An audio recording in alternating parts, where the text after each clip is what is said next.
ဘဝကိုဖန်တီးတာဘသူတွေဖန်တီးတာတော့လို့ဆိုရင်ကိလေသာနဲ့ကံပဲဒီနှစ်ခုပဲကိလေသာနဲ့ကံကဖန်တီးတာနော်ကိလေသာကြောင့်ကံဖြစ်တယ်ကံကြောင့်အကျိုးတွေရတယ်ဟိုသုံးပါးကိုခွဲတာကြည့်ဟိုသုံးပါးဆိုတာဝတ္တဆိုတာလက်ပတ်ပြီးဖြစ်နေတာကိလေသာကပထမကိလေသာကြောင့်ကံတွေကိုပြုလုပ်တယ်ကိလေသာဝတ်ကိလေသာဝတ်ရှိလို့ကမ္မဝတ်ရှိတယ်ကမ္မဝတ်ရှိသည့်အတွက်ကြောင့်အကျိုးပေါ်တဲ့ဝိပါကဝတ်ရှိတယ်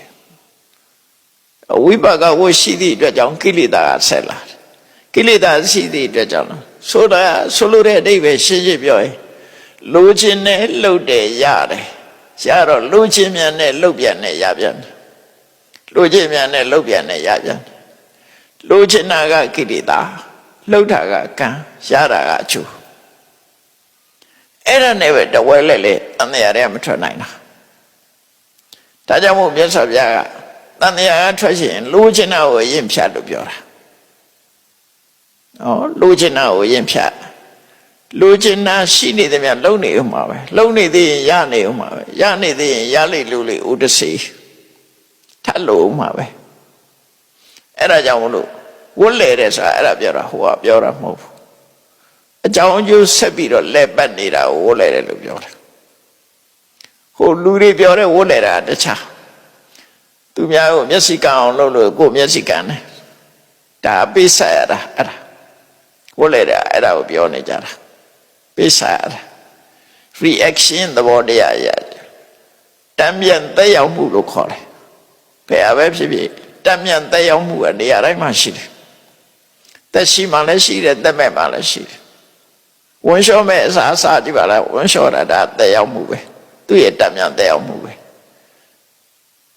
တံပြန်သက်ရောက်မှုကနေရာတိုင်းမှာရှိတယ်သက်ရှိသက်မဲ့အဲ့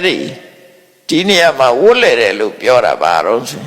လူချင်းနဲ့လှုပ်တယ်ရတယ်လူချင်းမြန်တယ်လှုပ်ပြန်တယ်ရပြန်တယ်အဲ့ထက်ထွက်လို့မရအဲ့တော့ကိလေသာဝကမ္မဝဝိပါကဝဘဝတစ်ခုမှာကိလေသာရှိလို့ကံနေဖြစ်တယ်ကံနေဖြစ်လို့ဘဝဖြစ်ပြန်တယ်ဘဝဖြစ်လို့တခါကိလေသာတွေတိုးပွားတယ်ကိလေသာတိုးပွားသည့်အတွက်ကြောင့်ကံနေလှုပ်ပြန်တယ်ကံနေလှုပ်ပြန်တော့ဘဝတစ်ခုရပြန်တယ်ဟောအဲ့ဒါလက်ပတ်နေတာကိုပြောတာပရိစ္ဆေသုဥပ္ပဆိုလည်းအဲ့ဒါပြောတာပဲအကြောင်းအကျိုးနဲ့ဘဝမှာလက်ပတ်ထွက်လန်းရှိလားဆိုမရှိဘူးဘုရားဟောမှသိမြတ်စွာဘုရားပေါ်လာတဲ့အခါကျထွက်လန်းကိုပြီးနေတရဏထွက်လန်းဆိုတာလိုချင်တာဖြုတ်လို့ပြောတာဘုရားတော့တိတိကျကျဟောတာမြတ်စွာဘုရားနော်တိတိကျကျဟောတာအဲ့တော့ဆိုလိုတာကိလေသာကိုပဲကိလေသာပယ်ရင်ကံလည်းပြောက်သွားမယ်ကံမရှိရင်အကျိုးလည်းမရတော့ပယ်ရမှာကိလေသာ